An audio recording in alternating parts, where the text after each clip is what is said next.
Olá, olá! Hoje eu vou apresentar um pouco uma discussão sobre o chamado liberalismo igualitário, que vocês vão ver ao longo do vídeo do que se trata.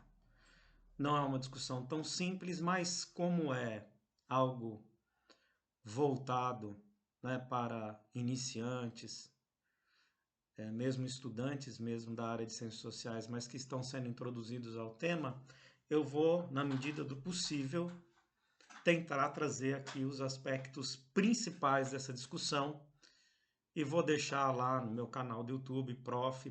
Renato Martini, o vídeo para depois quem quiser ver com mais calma e pegando alguns trechos, retomando. E quem quiser aprofundar também tem toda uma série de bibliografias sobre isso, porque é uma discussão profunda, instigante e até mesmo polêmica, não é? Então, começamos pela expressão liberalismo igualitário, que pode parecer contraditório, mas é que eu vou tentar mostrar o que significa isso. Esta teoria, ela é originária principalmente do autor chamado John Rawls, que em 1971, né, publicou este livro aqui, Uma Teoria da Justiça, que é uma obra, como vocês podem perceber, bastante grande, extensa, e não só extensa, como densa, porque ele faz toda uma discussão filosófica, etc. Eu vou me apoiar aqui, né? Se alguém quiser introdução, tem alguns comentadores, né? Que se pode recorrer. Por exemplo, você tem um livro sobre filosofia política do João Cardoso Rosas, que tem um capítulo 2 lá, que eu uso muito daquilo que eu vou expor, capítulo 2 sobre liberalismo igualitário. E tem muitos outros comentadores, né? O próprio Sandel, aquele livro que fez muito sucesso, Justiça, tem um capítulo em que ele comenta aqui o House, e tem outros, né? João Ferres Júnior, que tem um livro sobre política contemporânea, organizou, né? E também trata dessa discussão. Mas vamos ao ponto. O que seria esse liberalismo? Por que liberalismo igualitário, né? Qual é o modelo, o paradigma aqui que vem à tona a partir dessa discussão? E eu diria que a partir desse momento da publicação de uma teoria da justiça, por que que nós estamos trazendo essa discussão? Porque isso mudou o perfil das discussões no campo da ciência política, né? Você ali, a partir desse momento, você vai ter tanto uma espécie de um caleidoscópio de discussões, tanto alguns ramos criticando, né, tentando retomar a perspectiva do liberalismo clássico. Ele faz um diálogo com isso, na verdade. Outros tentando seguir o raciocínio do Rawls, mas fazendo algumas críticas pontuais à proposta, né? Então, digamos, do pensamento do Rawls se origina tanto outras correntes como que se originam, né, mas dialogam diretamente a partir disso, o libertarismo do Nozick, ou o próprio comunitarismo do Sandel, que eu mencionei aqui, né? Tem um capítulo lá, para quem está acompanhando os vídeos, um capítulo que o Lash faz uma discussão, eu coloquei lá sobre o comunitarismo, etc., né? Até uma certa crítica. Então, uma outra corrente. E próprios continuadores, né? Como a Amartya Sen, um indiano, que foi vencedor do Prêmio Nobel de Economia há alguns anos atrás, já bastante, umas décadas atrás, né? E o próprio Ronald Dworkin, né? O Dworkin também faz alguns adendos, algumas críticas, mas pode se enquadrar aí nessa corrente desse liberalismo igualitário, né? Mas então, Como assim liberalismo igualitário? Na realidade, a perspectiva do John Rawls é esse diálogo com a teoria utilitarista, né? Utilitarismo do John Stuart Mill, por exemplo. Né? O que é esse utilitarismo? É que pensa que a sociedade deve ser, de alguma maneira, organizada em cima dos interesses, né, das pessoas individuais, mas que traga a felicidade para o maior número possível de pessoas. Essa seria a melhor sociedade que se deve buscar, a felicidade para o maior número. O Rawls, por isso que eu estou dizendo que eu vou tentar simplificar aqui, porque o Rawls ele vai trazer uma discussão filosófica. Ele, digamos assim, é um kantiano, né? Então, para ele, a sociedade melhor, mais bem ordenada, ela tem uma perspectiva deontológica. Ou seja, o que é isso? Nós devemos buscar um princípio como um dever moral.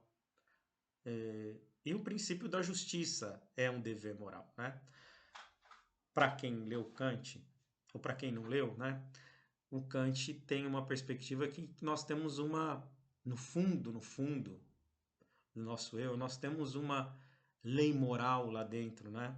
Como está escrito na lápide do Immanuel Kant, duas coisas me comovem: as estrelas sobre mim e a lei moral dentro de mim. Então, no fundo, nós sabemos, se analisarmos bem a nossa consciência, é uma discussão filosófica complexa, não vou entrar, mas assim, para o Kant é possível a gente é, é, beber na própria consciência, consultar a própria consciência, saber o que é justo, o que é injusto, o que é certo, o que é errado nas nossas decisões, né? No fundo, lá no íntimo, nós temos uma lei moral.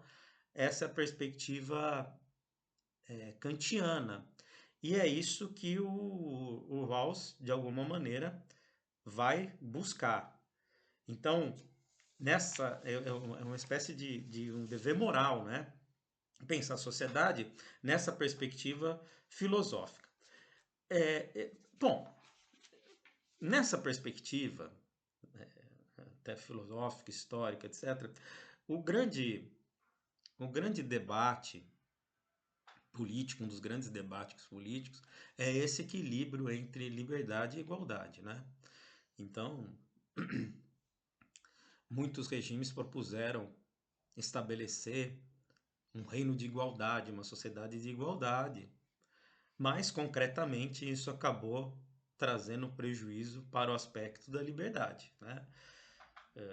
Foram experiências que tentaram dividir, distribuir a riqueza igualmente e tal, mas com um custo de perda, de abandono da liberdade, né? E muitas vezes o que se coloca é que e diminuição, inclusive, de produção de riqueza, etc. Então, o House parte de uma perspectiva de que este aspecto da liberdade, se a gente quiser pensar uma sociedade da melhor maneira possível, ordenada, você não pode, em hipótese alguma, abrir mão desse aspecto de liberdade. Esse é um bem primário, né? Ele chama de bens primários. O que são os bens primários? São aqueles bens que devem ser distribuídos igualmente, né? E isso, inclusive, como a liberdade, né? E isso, inclusive, tomando como base que isso tem até numa própria discussão do constitucionalismo, né? Isso é assegurado constitucionalmente. Então, os bens primários são, como mostra o Rosas aqui que eu mencionei no começo, os bens primários são as liberdades, as humanidades, as oportunidades, os poderes, a riqueza e o rendimento, e até, né, o respeito por si próprio, né, a autoestima, etc. Então, isso deve ser assegurado. Mas você fala, bom, mas como assim, né? O que está pensando o Walls? Então, se você tem uma base que ela deve ser distribuída igualmente,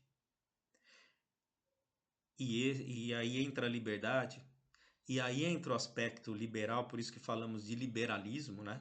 Porque uma das bandeiras caras do liberalismo, como o nome está associado, é a ideia da liberdade.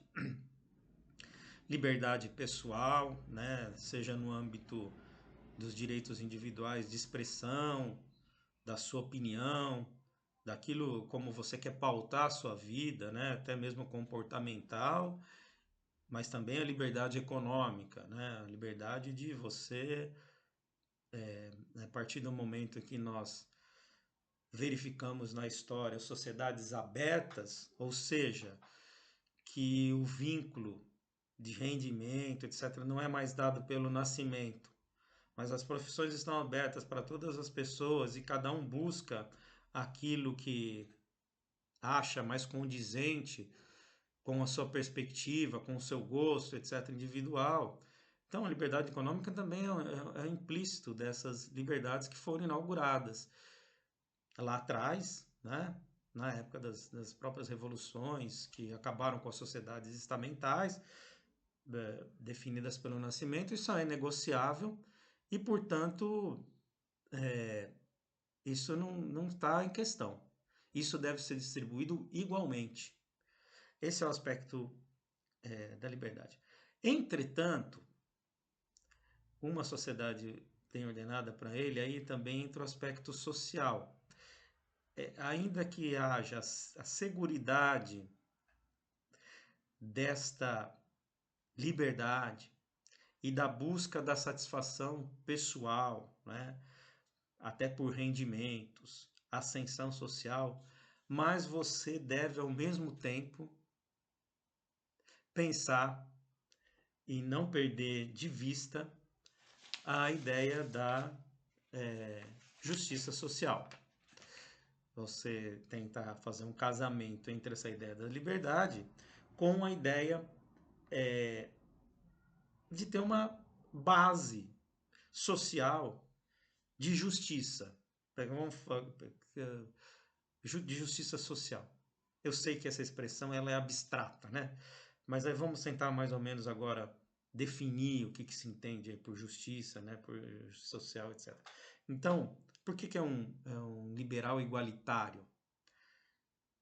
O Rawls, alguns seguidores deles, muitos encaixam, né, nessa definição. Também pode se questionar, mas é uma definição mais ou menos próxima do que pensam esses autores. Então, como diz o Rosas, né, no que eu mencionei atrás, no texto, é conjugar a prioridade das liberdades básicas, civis e políticas, com a relevância da igualdade de oportunidades e da função distributiva do Estado.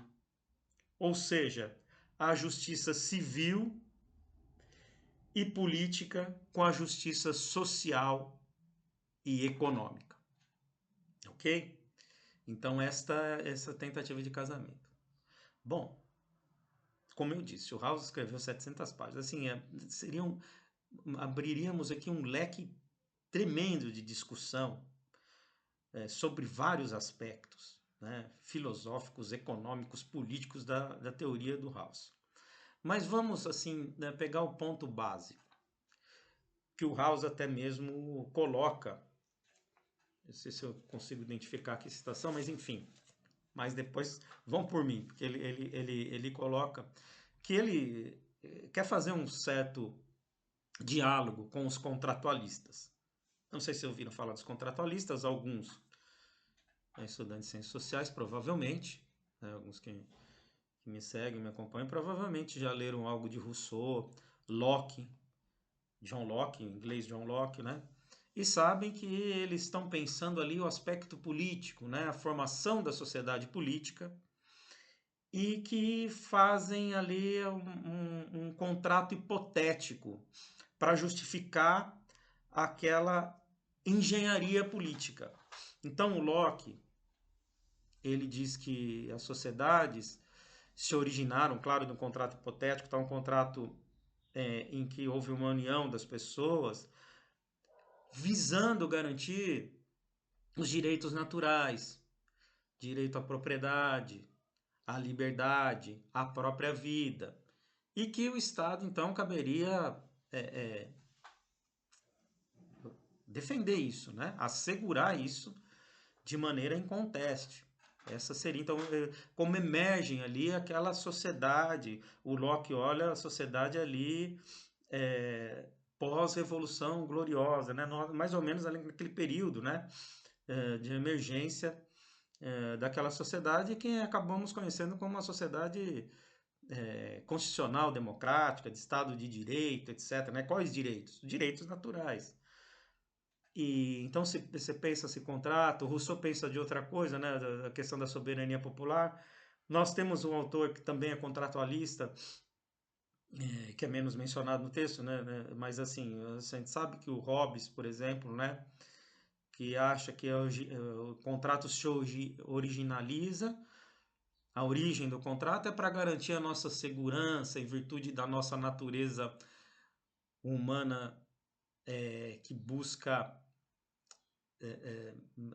os benefícios primeiro, né, nossos, egoístas, individuais, portanto, você precisaria, né, correríamos o risco da própria vida. Bom, enfim. Agora, o Rawls, ele bebe nesses contratualistas para pensar um contrato mais amplo, que não é um contrato apenas vinculado à sociedade política, entra em outros aspectos, entra o aspecto econômico, inclusive, né? Então, ele está pensando o que seria um contrato justo, um contrato social que levasse a uma sociedade bem ordenada. O que nós estamos entendendo aqui por uma sociedade bem ordenada? Aquela sociedade em que os membros, né, reconhecem, com palavras do Rawls, né, é uma sociedade no qual todos aceitam e sabem que os outros aceitam os mesmos princípios de justiça. E as instituições sociais fundamentais geralmente atendem em geral, se sabem que atendem a esses princípios. Então, ele vai entrar aqui na natureza de um contrato. Porque o contrato, né, na sociedade moderna é algo até banalizado. E nós estamos aqui falando dos contratualistas, estamos falando de contratos todo momento no nosso dia a dia. Agora, muitos de nós devem já ter assinado contrato, né? Um contrato de aluguel. Você vai lá, assina. Muitas vezes nessa minha vida, meu Deus, alguns sabem bem disso, principalmente quem é estudante, né? Que tem que buscar uma moradia, um contrato, vai assinar um contrato de aluguel, tem lá, né, as obrigações, deveres do inquilino proprietário, inquilino, etc. E nós muitas vezes assinamos o contrato, ainda que no íntimo, isso acontece comigo, eu falo, poxa, eu vou sair depois da casa, tem uma série de cláusulas que eu não acho justo que eu vou ter que cumprir, né? Todo mundo sabe que deixa o lugar, depois tem que quase... não é uma crítica aos proprietários, mas os proprietários também têm a visão deles, né? Que muitas vezes, mas assim, você vai ter que praticamente reformar a casa, gastar uma coisa que não foi culpa sua, muitas vezes, mas você acaba assinando pelaquela necessidade, etc. Bom, por que eu estou fazendo esse parênteses? O House está tentando pensar o que seria um contrato para gerar uma sociedade bem ordenada, é aquela sociedade em que as pessoas olham, né, ao seu redor e acham que, de alguma maneira, está se colocando numa situação de justiça e que, portanto, aceitam um melhor índice de cooperação entre elas, né? É mais funcional. E ele propõe, assim, hipoteticamente, como seria um contrato ideal. E qual seria o contrato que o House pensa? O House pensa numa hipótese, ele chama de véu da ignorância. Você coloca como assim, véu da ignorância? Ou seja, você vai ter que fazer um exercício, imaginar uma sociedade que seja a mais bem ordenada possível, a mais justa possível. Você tem que fazer um exercício hipotético, colocar assim a seguinte questão: um véu. Qual é o véu? Digamos que você vai escolher uma sociedade em que vai viver. Como é que você gostaria que essa sociedade se organizasse? institucionalmente, as suas instituições funcionassem, o Estado, as instituições funcionassem de acordo com que regras. Então, é claro que ele entra pela questão econômica, né? Alguns vão... Esse contrato, ele sai só do campo da esfera política, ele é alargado, né? Então, qual seria a sociedade mais justa possível? Partindo do pressuposto de que, racionalmente, pela a nossa razão, pela nossa razoabilidade, nós não abriríamos mão da liberdade, como eu disse atrás. Mas pensando em termos de igualdade econômica, etc. Qual seria o mais justo? Você, nessa hipótese do véu da ignorância, você não sabe se você vai nascer rico, pobre, numa família abastada ou pobre, né? Você não sabe a sua cor de pele, a sua condição, seu gênero, se você vai ser homem, mulher, enfim, se você vai nascer com alguma deficiência ou não, se você vai nascer com talento, se você vai nascer com um QI muito acima da média ou não. Isso que os autores chamam de loteria social. E não temos muito controle. Ninguém escolhe onde vai nascer, do jeito que vai nascer, etc. Então, você não sabe. Você pode ser tanto um gênio como alguém que tem uma dificuldade cognitiva. Você pode ser homem ou mulher, nascer na família abastada ou não. Qual é a sociedade? O que você imaginaria como uma sociedade bem ordenada, justa? Você não sabe quais são as suas condições. Bem, ele pressupõe, também, um dia me perguntar, mas ele perguntou para alguém, é uma boa pergunta, né? Na sala de aula, né? Mas ele perguntou para alguém se é isso mesmo que as pessoas queriam. Ele fez alguma pesquisa? Ele não fez uma pesquisa quantitativa, né? Mas é uma hipótese filosófica, porque ele está dentro dos princípios da racionalidade, da razoabilidade. Então ele imagina que usando as ferramentas da racionalidade e da razoabilidade, nós imaginaríamos a seguinte situação. Eu posso ser rico, nascer rico ou pobre, homem, mulher. Então o que eu desejo? Que essa sociedade não deixem os mais vulneráveis, que eu posso ser eu mesmo, não deixe os mais vulneráveis desamparados. Não deixe os mais vulneráveis ao Deus dará. Então é preciso nessa sociedade que tenha uma base social que permita às pessoas, né, sejam ancoradas por políticas públicas, que façam um colchão social, que não deixem muito à margem. Porém, eu não quero só esse colchão, essa igualdade, essa princípio, porque eu também posso ser uma pessoa cheia de talentos, cheia de vontade, de vigor, né? Posso me autodisciplinar para buscar coisas maiores, melhorar de vida. Então, você também não pode impedir que haja uma ascensão, um acúmulo de riqueza. Isso deve ser permitido. Porém, é aí que entra, né, o X da questão, o pulo do gato. Para o House, toda riqueza é permitida, desde que ela seja usada para o benefício da sociedade. Eu sei que isso também é vago. O que seria o benefício da sociedade, né? O que seria esse benefício? Mas aqui a gente vamos pensar um pouco mais em coisas concretas, de políticas públicas. Ou seja, não seria injusto que se eu fosse um talentoso, um grande jogador de futebol, por exemplo, né? Que às vezes as pessoas falam, nossa, fulano ganha milhões só para fazer isso, né?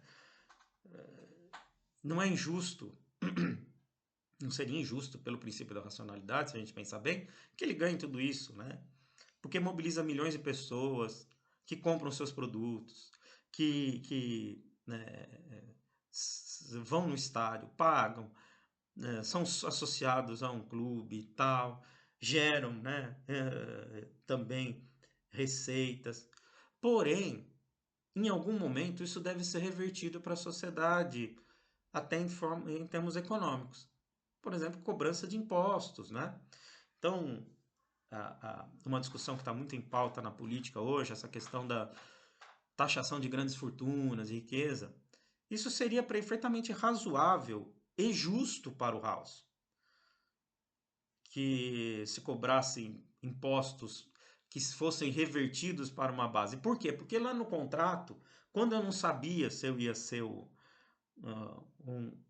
qualquer ou um jogador de futebol, eu aceitei isso como uma hipótese de bom ordenamento da sociedade, né? Então, é um pouco nessa linha que o House pensa a implementação de políticas públicas que tragam um colchão social.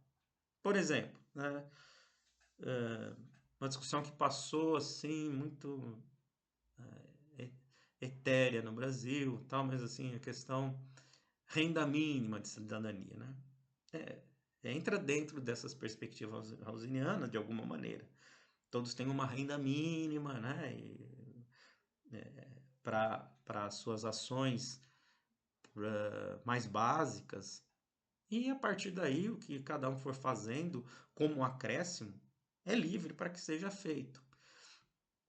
Então, é esta ideia, né, de justiça distributiva, ou seja, o grande fracasso de algumas tentativas de implementação de utopias de justiça plena é que elas simplesmente equalizaram de tal forma e, ao mesmo tempo, que impediram, né, o florescimento de riquezas, etc.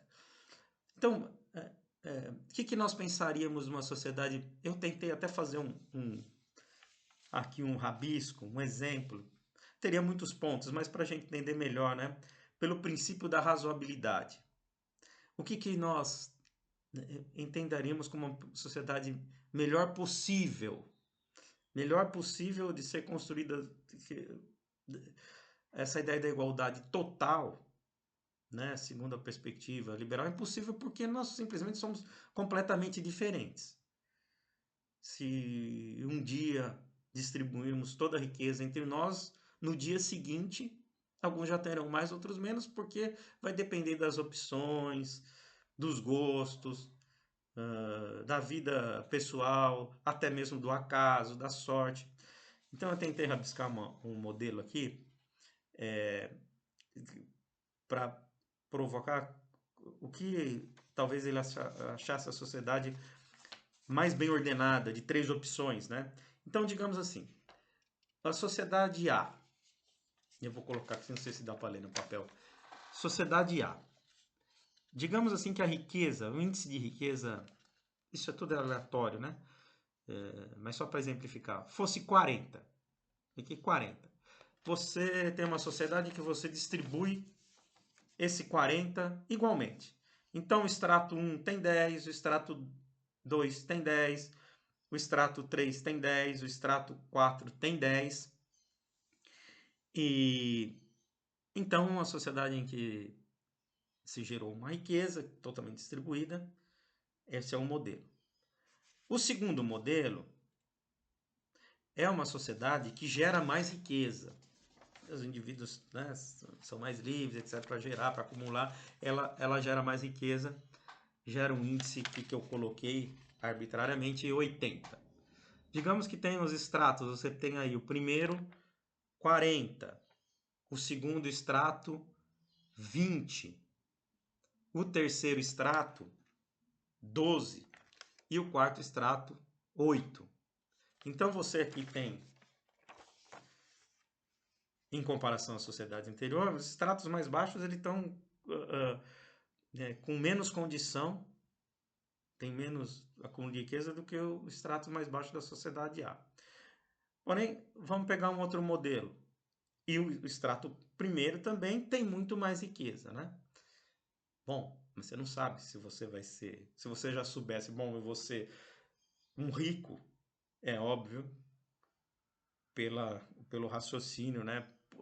Poderia se questionar, não queria, né? Não queria nascer, mas é óbvio que as pessoas prefeririam a sociedade B, teriam 40 e só teriam 10 na outra. Por outro lado, se tivesse um extrato mais baixo, elas prefeririam a A, que elas teriam 10 e na B só 8.